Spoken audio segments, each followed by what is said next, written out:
Hello and welcome to Tree Academy. In today's class, we are just going to start another topic for Romanticism or the age of Romanticism, that is an age of poetry, which is the second characteristics of this age. कल की class में हम लोगों ने romantic as का एक overview लिया था, डिटेल्ड ओवरव्यू लिया था, and in today's class we are just going to read an age of poetry. इसका हम लोग डिटेल्ड ओवरव्यू आज की क्लास में लेंगे एंड फ्रॉम कल से हम लोग स्टार्ट करेंगे प्रॉपर एक एक राइटर्स हम लोग लेते चलेंगे एंड साथ में उनके बारे में हम लोग पढ़ते हुए चलेंगे. राइट, सो आज हम लोग स्टार्ट करते हैं an age of poetry. The second characteristics of this age is that it is empathetically an age of poetry. Basically romanticism किस लिए इंपॉर्टेंट है? मेन इस एज के जो पोएट्स हैं they are just genius. Right, romantic age के जो poet हैं they are just genius and romantic age की जो poetry है this is just outstanding. right, ये बहुत ही ज़्यादा outstanding है and it is the most famous kind of poetry just we read in this age. Like we have writers like Wordsworth, Keats, Shelley, Coleridge. Right, they are the most important writers of English literature. Right, that's why the second characteristics of this age is that it is emphatically an age of poetry. Right, it is an age of poetry. The previous century with its practical outlook on life was largely on prose. तो इसकी पहले की जो century थी that it's main purpose या फिर वो जो सेंचुरी थी मेन वो प्रोज में, वो ज्यादा उनका लाइमलाइट प्रोज में था एंड रोमांटिसिज्म का लाइमलाइट किस में था? तो romanticism basically based on poetry. Right, but now as in the Elizabethan age the young enthusiast turned as naturally to poetry as a happy man to singing. Like हमारे जो writers हैं Wordsworth, Coleridge, Keats, Shelley, they are just natural writer. Right, उन्होंने बहुत अच्छी अच्छी कविताएं लिखी हैं एंड उन्होंने क्या बताया है? Poetry as a happy singing. उन्होंने क्या किया है? पोइट्री को as a happy man to singing बताया है. Right, the glory of this age is in the poetry of. अब जैसे कि मैंने अभी जस्ट बताया कि इस एज में बहुत अच्छे अच्छे पोएट्स हैं लाइक वर्ड्सवर्थ है, कीट्स है, शेली है, एक्सेट्रा, बायरन है. राइट, कॉलरिज है. तो the glory of this age is in the poetry of Scott. Okay, the main poetry of Scott इस एज के जो पोएट्स हैं वो they are just outstanding. Right, तो इसमें स्कॉट है इस एज में. You just have to remember this name.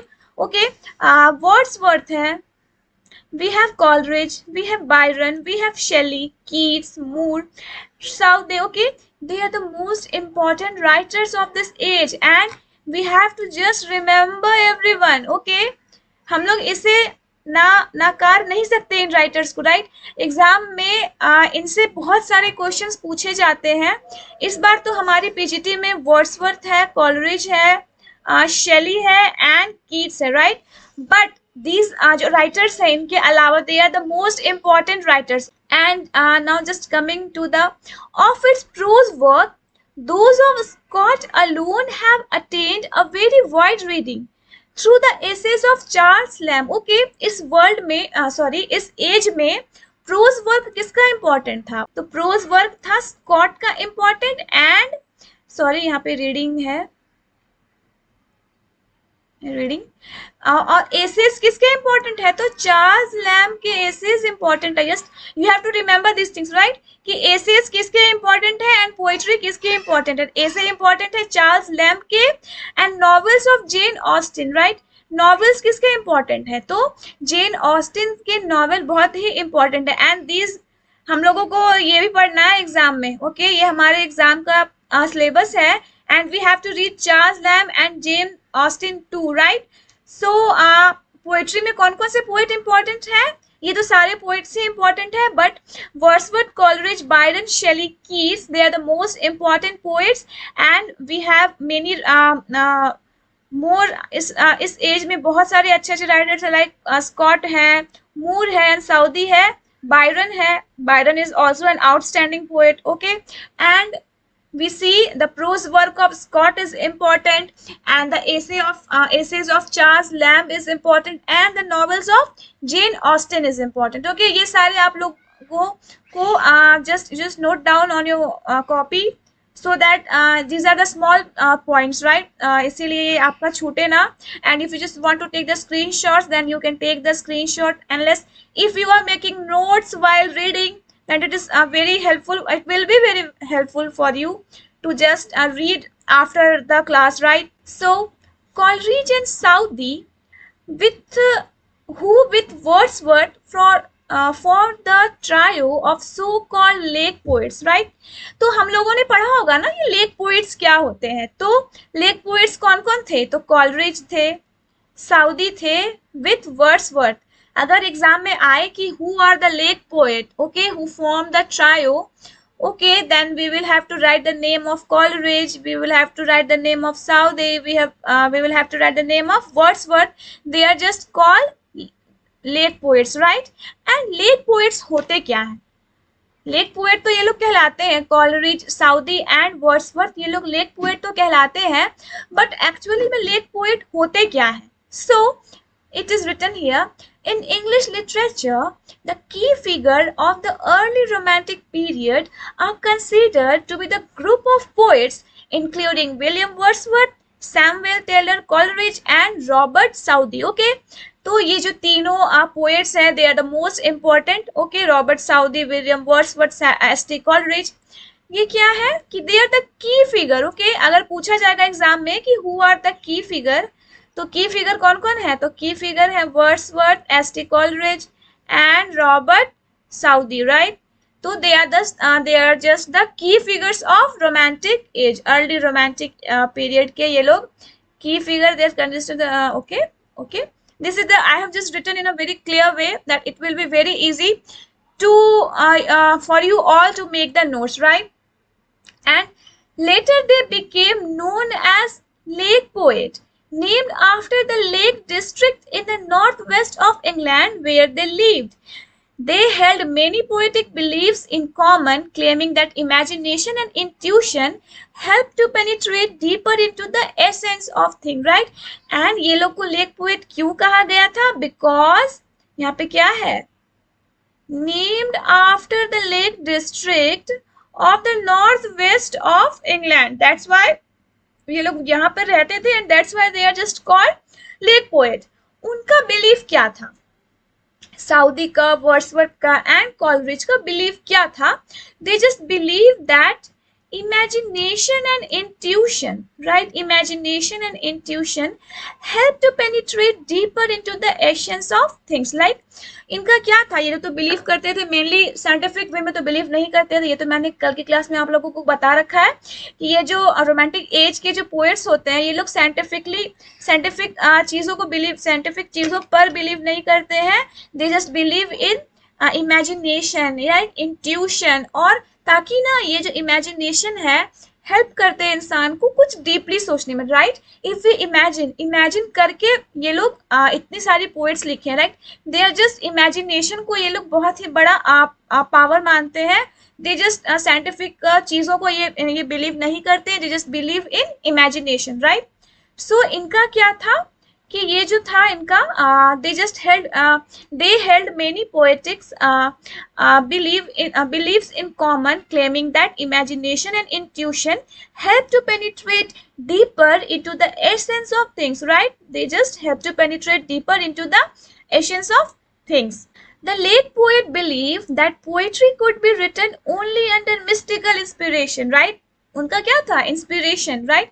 They try to express their feeling and thought through the most simple, artless poetic language, using the short but forceful words and construction of everyday speech, right? They just use short and forceful word and they just use the everyday speech. Like they just, उनका क्या माना था कि inspiration से हम अपने thoughts को बहुत ईजिली एक्सप्रेस कर सकते हैं. बहुत सिंपल वे में ये लोग क्या करते थे? पोइट्री में एक्सप्रेस करते थे. लाइक अगर आप लोगों ने वर्ड्सवर्थ की पोइट्री पढ़ी होगी या फिर अगर आप लोगों ने कीट्स की पोइट्री पढ़ी होगी, देन आप लोग देख सकते हैं कि इन्होंने कितनी ईजी एंड सिंपल वे में एक पोइट्री को लिखा है. एंड इनकी जो पोइट्री है, that's why romantic age is called the age of poetry, right? इनकी जो पोइट्री है, they are the just best writers of that era, right? And exam में रोमांटिक एज से काफी कुछ पूछे जाते हैं, राइट? तो इनका क्या मानना था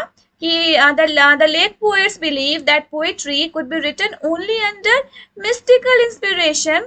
They tried to explain their feelings and thought through the most simple, artless poetic language, using the short but forceful word and construction of everyday speech, right? And construction of everyday speech. उनका क्या था कि ये लोग everyday speech अपने poetry में डालते थे, लाइक जो ये लोग उस टाइम जैसे बातें करते थे, normal people, normal language, normal people language and simple language, right? और उनका क्या बिलीव था? पोएटिक कुड बी था क्या कि written only under mystical inspirations, right?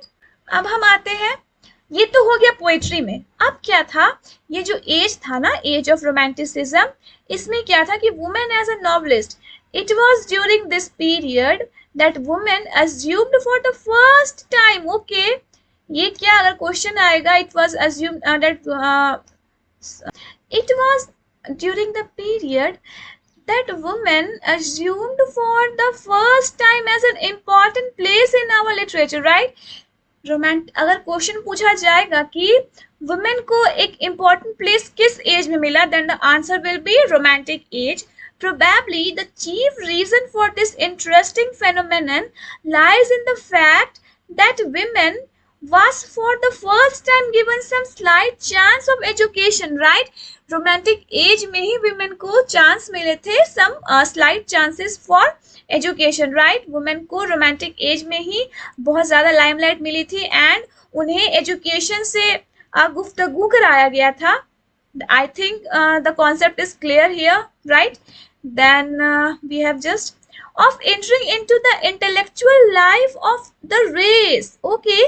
And as is always the case when women is given anything like a fair opportunity, and in इस age में women को education मिला, उन्हें बहुत सारी opportunities मिली, and we have a beautiful and a famous female women novelist of this age, that is, the name is Ann Radcliffe, okay? ये क्या थी ना, अगर पूछा जाएगा कि रोमांटिक, ये हमारे सिलेबस में नहीं है but we have to read, okay? ये हमारे नॉलेज के लिए बहुत ही ज्यादा इंपॉर्टेंट है. Like Ann Radcliffe was one of the most successful writers of this school of exaggerated romance, right? तो ये जो पूछा जाएगा कि ये जो एंड रेडक्लिफ है, ये किस एज से बिलोंग करती हैं, then the answer will be romantic age, okay? And she was one of the most successful writers of this school of exaggerated romance, right? And one thing, exam में क्या आता है ना कि आप लोगों को ये क्रोनोलॉजी दे देंगे एंड कहेंगे, पूछेंगे कि name the writers which belong, name the group of writers which belong to romantic age, right? And इसीलिए मैंने आप लोगों को कहा है ना कि ये जो नेम्स है, प्रोबेबली ये जो नेम है, ये जो स्कॉट है, Wordsworth, Coleridge, Byron, Shelley, Keats, Moore, Southey, okay, Charles Lambert, Jane Austen and Radcliffe, okay? So आप लोगों को याद रखना हुआ कि these are the writers, they just belong to romantic era, right? And we have just मैंने तो बता दिया, एंड रेडक्लिफ के बारे में बता दिया कि she was one of the most successful writers of this school of exaggerated romance, right? अब मैं आती हूँ, her novels with their azure-eyed heroines, haunted castles, trapdoors, bandits, abductions, rescues in the nick of time, and a general medley of overthought joys and horrors were immensely popular. And उस as में जब female women writers को इतना fair opportunity मिली, then उन्होंने जो N Radcliffe है, उन्होंने कैसी नॉवेल्स लिखी? उनके नॉवेल्स में हॉन्टेड कैसल्स के बारे में था, उनकी हीरोइंस एज्योर्ड आइज थी, बैंडिट्स का जिक्र था, एंड ओवररॉट जॉयस था, हॉरर था, and her novel was a mixture of each and everything, right? उनके नॉवेल में उनके नॉवेल्स में बैंडिट्स की भी स्टोरी थी, रेस्क्यूज की भी स्टोरी थी, हीरोइंस की भी स्टोरी थी, हॉन्टेड कैसल्स, हॉरर, सारे कुछ उनमें मिक्सचर था उनके नॉवेल्स में. एंड बहुत ज़्यादा उनके नॉवेल्स पॉपुलर हो गए थे रोमांटिक एरा में, because it was a mixture of each and every kind of human feeling, right? And अब हम लोग आते हैं द मोस्ट इम्पॉर्टेंट पार्ट, ये तो एग्जाम में पूछे ही जाते हैं, the modern magazines, right, very very important, and इनके डेट्स एंड इनके chronological orders, they are the most important thing you have to learn in this age, right. Exam में पूछा जाता है, एंड ये तो क्वेश्चन इस टॉपिक से तो एक क्वेश्चन पक्का है, राइट, कि Edinburgh Review was published in the year, and options इतने confusing रहते हैं कि you just everyone just confuse कर जाइएगा आप लोग, right? So इसे तो आप लोग अपनी कॉपी पर बिल्कुल लिख लीजिएगा, ये बहुत इंपॉर्टेंट है, एंड अगर आप लोग नेट के एस्पिरेंट हैं तो ये तो और भी बहुत ज्यादा इंपॉर्टेंट है, and it is important for every literature person, right, every literature जो इंग्लिश लिटरेचर पढ़ते हैं, ये तो उनको आना ही आना चाहिए, मैगजीन्स के बारे में उन्हें जानना ही चाहिए। तो पहली मैगजीन कौन सी है? पहली मैगजीन है एडिनबर्ग रिव्यू। ये कब आई थी? ये 1802 में आई थी, राइट। दूसरा क्या है? Quarterly review. ये कब आया था? तो ये आया था 1808 में आया था, राइट। तीसरा क्या है? Blackwood magazine. ये कब आया था? 1817 में आया था। You have to learn it chronologically, right, you have to learn the dates and chronology, okay. And one thing, ये एग्जाम में पूछ देगा कि नेम द, ओके, ऑप्शन दे देंगे कि name the magazines which belongs to romantic age, like, okay, तो ये लोग कोई भी एग्जाम्पल दे देंगे magazines, then you have to answer this question, right.